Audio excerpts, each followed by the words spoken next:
अवनी नाम का तूफान अपने सर के ऊपर से गुजर जाने के बाद जैसे ही सुहानी ने राहत की सांस ली तो उसे नेहा के फादर का ध्यान आया। दरअसल नेहा के फादर सुहानी के चैम्बर से जिस तरह भाग खड़े हुए थे उससे सुहानी के सामने बड़ी मुश्किल आ खड़ी हुई थी, क्योंकि इन्वेस्टिगेशन के लिहाज से नेहा के फादर ही इस केस की सबसे इंपॉर्टेंट कड़ी थे। तभी सुहानी को अचानक ख्याल आया कि पुलिस तो इस केस से जुड़े हुए सभी लोगों की कांटेक्ट डिटेल्स रख रही होगी, इसलिए उसने तुरंत पुलिस इंस्पेक्टर को फोन लगाया और नेहा के फादर का कांटेक्ट नंबर लेने के साथ ही उसने पुलिस इंस्पेक्टर से एक मीटिंग भी फिक्स कर ली। और इससे पहले कि पुलिस इंस्पेक्टर मीटिंग के लिए पहुंचता, सुहानी ने नेहा के रूम में ड्राइंग का सामान भिजवा दिया। पुलिस इंस्पेक्टर से सुहानी को बहुत उम्मीदें थी, पर उसने सुहानी के चैम्बर में आते ही कुछ ऐसा कह दिया कि सुहानी खुद को काबू में नहीं रख सकी। No, it was not merely a tragedy, officer. It was injustice. गलती उसकी किस्मत की नहीं, आपके डिपार्टमेंट के नाकारापन की है। जितना मैंने उस बच्ची के बारे में सिर्फ 4 दिन में जान लिया है, उतना आप 2 साल में नहीं पता कर पाए। पर आपकी पुलिस को क्या, क्योंकि आपके लिए तो ये बस एक ट्रेजेडी है। Tragedy. Can you imagine officer कि उस बच्ची के केस में जो मैं जानती हूँ वो कितना हॉरिफाइंग है। जाने कितने बच्चों ने मिलकर उसके साथ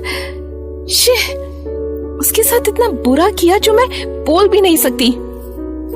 1 सेक, मैं आपको वो वीडियो क्लिप सेंड करती हूँ। केवल 20 सेकंड्स की क्लिप है। नहीं, छूना मत मुझे। No, 20 seconds. ये वीडियो तो शायद मेरे सामने पहले भी आया था। मैं चाहती हूँ ऑफिसर कि जब आप शाम को अपने घर पहुंचे तो सोने से पहले एक बार फिर से देखें इसे। शायद तब आप मेरे गुस्से की वजह समझ सकें। ठीक है कि मैं डॉक्टर हूँ, मेरा काम पेशेंट का इलाज करना है, पर एक डॉक्टर से पहले मैं एक इंसान हूँ। और जब से मेरे सामने ये केस आया है, एक भी रात ऐसी नहीं बीती जब मैं चैन से सो सकी हूँ। और इसलिए want you to see it again, please। वो जीती जी सरकटी लाश बन गई है ऑफिसर।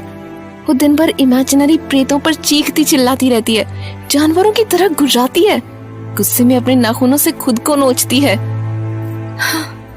I'm sorry इंस्पेक्टर कि मैं आप पर इस तरह से चिल्लाई, बट मैं चाहती हूँ कि आप एक बार मेरे साथ चलकर उस बच्ची को एक बार देखें।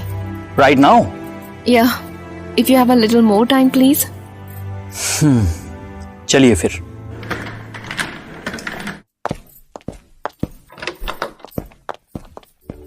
मैंने एक छोटी सी कोशिश की है। जब वो बच्ची ठीक थी तब उसे ड्राइंग में बहुत इंटरेस्ट था। जब भी वो खाली वक्त पाती थी या अकेले रहना चाहती थी तो अपनी ड्राइंग में डूब जाती थी। तो मैंने उसके पास ड्राइंग का सामान पहुंचा दिया है, होप कि उसका ध्यान उस पर जाए। एक बात कहूं doctor, hope you won't mind. जी हाँ, बोलिए।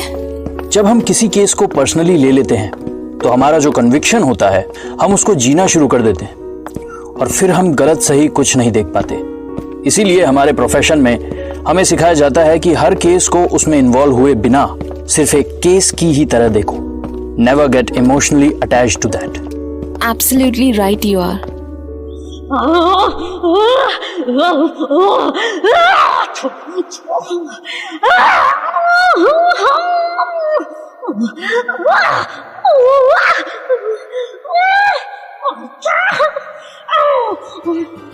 ये उसकी आवाज है। हाँ, 1 सेक, मैं धीरे से दरवाजा खोलती हूँ। एंड यस, प्लीज बिल्कुल भी आवाज मत करिएगा।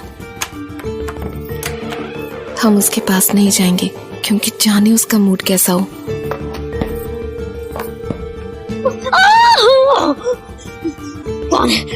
कौन है उधर? भाग जा यहाँ से, भाग जा यहाँ से, भाग जा यहाँ से। इंसानों की बस्ती नहीं है ये, समझे तुम? पिशाचों की दुनिया है, पिशाचों की दुनिया है ये, पिशाचों की दुनिया।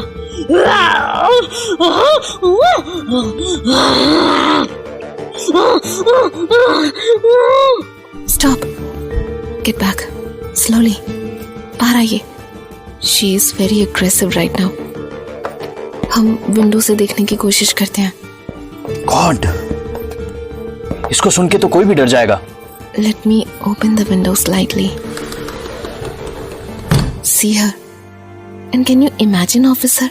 ये खूबसूरत बच्ची कभी अपने क्लास की टॉपर थी, सबकी फेवरेट। क्लास के बच्चे इसके फ्रेंड बनने के लिए तरसते थे। Yeah, it's hard to believe, doctor. Wow, she did it. She did it. मैंने कहा था ना इंस्पेक्टर कि मैंने उसके पास ड्राइंग बुक और कलर्स पहुंचाए थे। See, कुछ ड्रॉ किया है उसने। I love you, my child. Love you so much. I think कुछ ह्यूमन फिगर सा बनाया है उसने। समझने की कोशिश करती हूँ मैं। अब प्रेत की तस्वीर। बेचारी अपनी इमेजिनरी दुनिया के जिन प्रेतों के साथ दिन भर रहती है, उसी में से किसी की तस्वीर बनाई है। देखिए, तस्वीर में सर नहीं है उसका। सर कटा प्रेत। It's not good, not good at all. वो अपनी दुनिया से निकल ही नहीं पा रही है। No inspector, it's not that bad actually. बल्कि मैं उसके लिए खुश हूँ क्योंकि उसने कुछ तो ड्रॉ किया। यू नो, ये ड्राइंग्स ही उसे इस बीमारी से बाहर निकाल सकती हैं, क्योंकि अपने इस इंटरेस्ट को बरसों जिया है उसने। उसके अकेलेपन की साथी रही है ये ड्राइंग्स। आइए चलते हैं यहाँ से।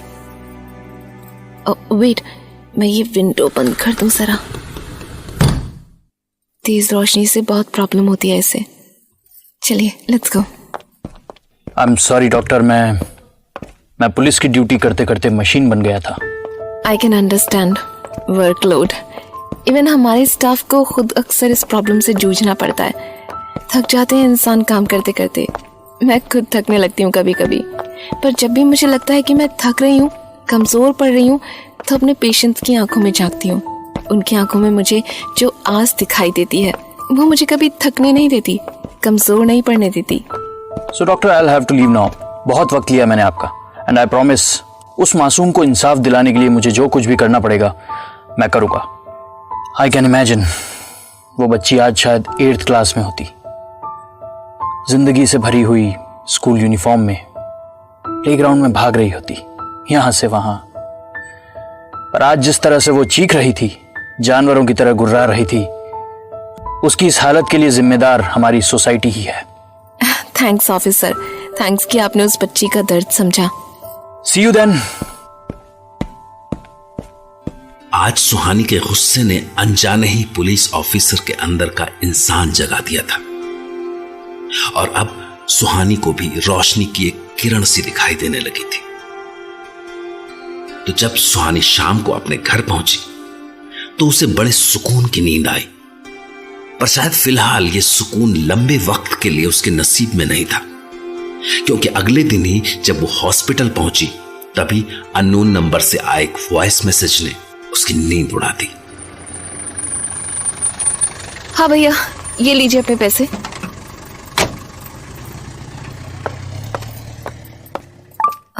अब किसका मैसेज आ गया, इसीलिए मैं सबको अपना नंबर नहीं देती।